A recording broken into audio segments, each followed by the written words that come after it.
Hello दोस्तों, स्वागत है आप सभी का एक बहुत ही बेहतर और शानदार वीडियो में। आज की वीडियो क्लास 12th हिंदी की बहुत ही ज़्यादा इम्पॉर्टेंट वीडियो होने वाली है। इस वीडियो में ऋण प्राप्ति हेतु आवेदन पत्र किस प्रकार से लिखा जाता है, इसकी स्ट्रेटजी क्या होती है और महत्वपूर्ण बिंदु, इसमें ध्यान रखने योग्य बातें क्या होती हैं, सब कुछ A to Z इस वीडियो में डिस्कस करेंगे। इसलिए ये वीडियो आपके लिए बहुत ही ज़्यादा इम्पॉर्टेंट हो जाती है। इस वीडियो में 6 नंबर का आपका ये आवेदन पत्र पूछा जाता है। आवेदन पत्र का मतलब होता है वही जो आपको लिखना होता है पत्र, उसी को हम आवेदन पत्र बोल सकते हैं। ठीक है, तो ये आपका एक ऋण प्राप्ति के लिए आवेदन पत्र है। तो ध्यान से देखिएगा वीडियो को, और लाइक नहीं किया है तो लाइक कर दीजिए। सिर्फ और सिर्फ आज की वीडियो का 50 लाइक्स का टारगेट है, तो देखते हैं आज कितने लोग सपोर्ट करते हैं। ठीक है, बड़े यूट्यूबर को तो आप लोग बहुत ज़्यादा सपोर्ट करते हैं, थोड़ा हमको भी सपोर्ट कीजिए ताकि अच्छा कंटेंट आपके लिए ला पाएँ। तो चलिए स्टार्ट करते हैं। तो इस वीडियो का क्वेश्चन इस प्रकार से पूछा जाता है कि अपनी उच्च शिक्षा पूरी करने के लिए शैक्षणिक ऋण प्राप्त करने के उद्देश्य से किसी बैंक के प्रबंधक को पत्र लिखिए। इस प्रकार से आपको क्वेश्चन दिया रहेगा। ये पूरा क्वेश्चन आपका 6 नंबर में पूछा जाएगा, इसलिए बेहद इम्पॉर्टेंट है। ठीक है, तो अपनी उच्च शिक्षा पूरी करने के लिए शैक्षणिक ऋण प्राप्त करने के उद्देश्य से किसी बैंक के प्रबंधक को ऋण प्राप्त के लिए पत्र लिखना है। ठीक, तो अब सबसे पहले हम आपको ये क्वेश्चन दिखा देते हैं कि कितनी बार ये पूछा गया है, ताकि आपको यकीन हो जाए कि ये इम्पॉर्टेंट वीडियो है। तो यहाँ पर आप लोग अगर देख सकते हैं तो देखिए, अपने निकट के बैंक के शाखा प्रबंधक को उच्च शिक्षा हेतु ऋण प्राप्त करने के लिए आवेदन पत्र लिखिए। 2018 में पूछा गया, उसके बाद में फिर 2019 में और 18 में, ये भी इस प्रकार से 2018 में, 20 में, 22 में और ये 17 में। और यहाँ पर देखिए, यहाँ पर आपको इधर नहीं दिख रहा है, 12 में, 13 में, यानी कि ये बहुत बार क्वेश्चन पूछा गया है। ठीक, इसलिए बहुत ही ज़्यादा इम्पॉर्टेंट है। ऋण प्राप्त करने के लिए इसी प्रकार से सारे लिखे जाएंगे, ये आप लोग देख लीजिए।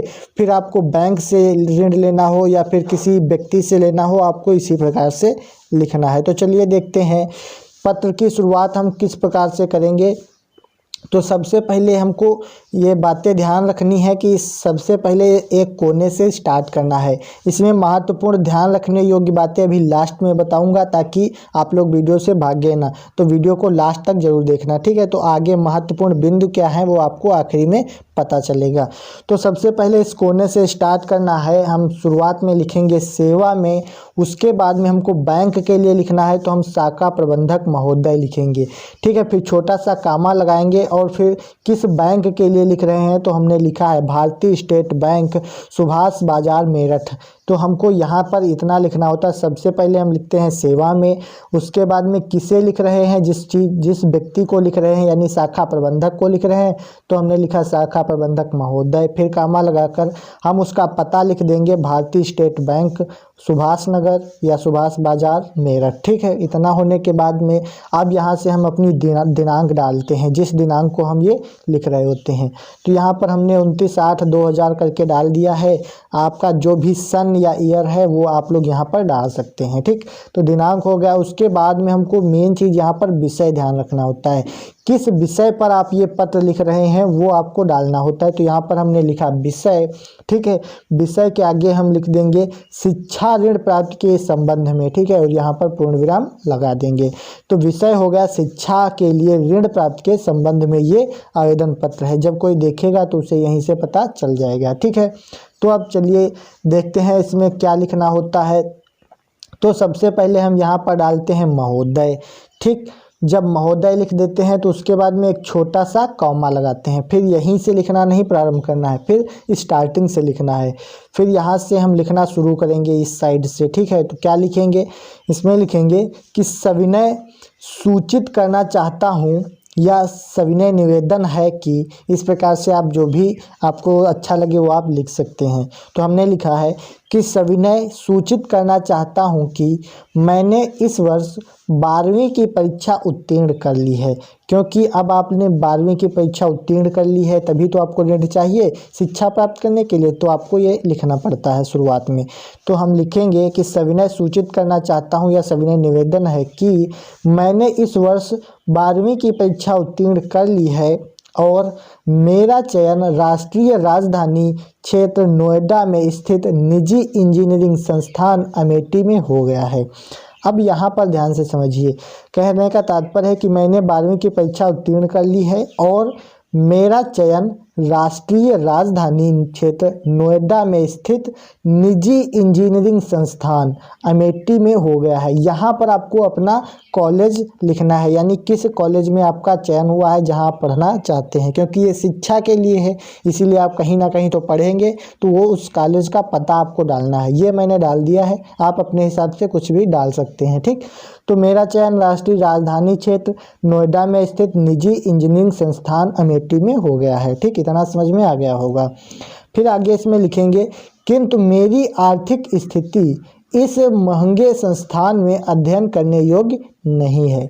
मेरा चयन तो हो गया क्योंकि मेरे 12th में नंबर अच्छे थे या मैंने कोई एंट्रेंस एग्ज़ाम पास करके इसमें एडमिशन तो ले लिया है, लेकिन मेरी आर्थिक स्थिति अच्छी नहीं है, इस संस्थान में पढ़ने योग्य नहीं है। कुछ भी आप लिख सकते हैं, आपको जो सही लगे। ठीक है, उसके बाद में आपको लिखना है कि अतः आपसे नम्र निवेदन है कि सभी संबंध औपचारिकता पूरी करते हुए मुझे इस निजी उच्च शिक्षण संस्थान में पढ़ने हेतु शिक्षा ऋण उपलब्ध कराने की स्वीकृति प्रदान करें। यहाँ पर ध्यान से समझिए, जब आप इतना लिख देंगे कि मेरा चयन हो गया है इस कॉलेज में, आपको कॉलेज का नाम लिखना है, फिर लिखना है कि मेरी स्थिति इस योग्य इस स्कूल में पढ़ने का या कॉलेज में अध्ययन करने के योग्य नहीं है। ठीक है, फिर आपको लिखना है कि अतः आपसे नम्र निवेदन है कि सभी संबद्ध औपचारिकता पूरी करते हुए या जरूरी कार्यवाही करते हुए, उचित कार्यवाही करते हुए, कुछ भी आप लिख सकते हैं जो आपको सही लगे, करते हुए मुझे इस निजी उच्च शिक्षण संस्थान, यानी प्राइवेट कॉलेज है तो इसे निजी उच्च शिक्षण संस्थान कह सकते हैं, में पढ़ने हेतु शिक्षा ऋण उपलब्ध कराने की स्वीकृति प्रदान करें। इसमें पढ़ने के लिए हमको निजी शिक्षण संस्थान में पढ़ने के लिए शिक्षा ऋण उपलब्ध कराने की स्वीकृति प्रदान करें। फिर आपको यहाँ पर धन्यवाद लिख देना है और लास्ट में आपको लिखना है भवदीय आबासा। ठीक है, आपको यहाँ पर अपना नाम और रोल नंबर कभी भी नहीं डालना होता है, क्योंकि आप लोग बोर्ड परीक्षा दे रहे हैं। अगर आप कॉलेज में लिख रहे हैं तो ठीक है, अगर आप बोर्ड परीक्षा लिख रहे हैं तो सिर्फ यहाँ पर भवदीय लिखेंगे और आबासा या कुछ भी इसमें XYZ लिख सकते हैं, लेकिन अपना नाम कभी नहीं डालेंगे, ना ही रोल नंबर डालेंगे। ठीक है, तो एक बार पुनः इसको समझ लेते हैं और फिर ज़रूरी पॉइंट्स को डिस्कस कर लेते हैं। ठीक, तो सबसे पहले हम इसमें लिखेंगे सेवा में शाखा प्रबंधक महोदय, भारतीय स्टेट बैंक, सुभाष बाजार, मेरठ। दिनांक डालेंगे, विषय डालेंगे शिक्षा ऋण प्राप्ति के संबंध में, फिर डालेंगे महोदय सविनय सूचित करना चाहता हूं कि मैंने इस वर्ष 12वीं की परीक्षा उत्तीर्ण कर ली है और मेरा चयन राष्ट्रीय राजधानी क्षेत्र नोएडा में स्थित निजी इंजीनियरिंग संस्थान अमेठी में हो गया है, किंतु मेरी आर्थिक स्थिति इस महंगे संस्थान में अध्ययन करने योग्य नहीं है। अतः आपसे नम्र निवेदन है कि सभी संबंध औपचारिकता पूरी करते हुए मुझे इस निजी उच्च शिक्षण संस्थान में पढ़ने हेतु शिक्षा ऋण उपलब्ध कराने की स्वीकृति प्रदान करें। धन्यवाद और भवदीय आबासा। ठीक है, तो ये हमारा हो गया शिक्षा ऋण प्राप्ति हेतु संबंध में क्या हो गया, आवेदन पत्र हो गया। ठीक, तो इसमें ध्यान रखने योग्य बातें कुछ हैं, उसको समझ लेते हैं। तो सबसे पहले इसमें सेवा में हम इस कोने से, सबसे ऊपर कोने से स्टार्ट करेंगे, फिर कामा लगाएंगे, फिर उसका पता डालेंगे और यहाँ पर जिसके बारे में लिख रहे हैं वो डाल देंगे। फिर सबसे मेन चीज़ है दिनांक। कुछ बच्चे नीचे दिनांक डालते हैं, कुछ डालते ही नहीं। तो सबसे पहले जब इतना हम उसका पता और किसके संबंध में लिख रहे हैं लिख देंगे, फिर यहाँ पर हमको दिनांक डालना होता है और विषय, मोस्ट इम्पॉर्टेंट विषय होता है कि किस संबंध में या किस चीज़ के बारे में आप लिख रहे हैं। तो छोटा सा जिस चीज़ के बारे में आप लिख रहे हैं उसको यहाँ पर डिस्कस करना होता है। ठीक, इतना समझ में आ गया। उसके बाद में आपको यहाँ पर महोदय लिखना होता है और कॉमा लगा देना है।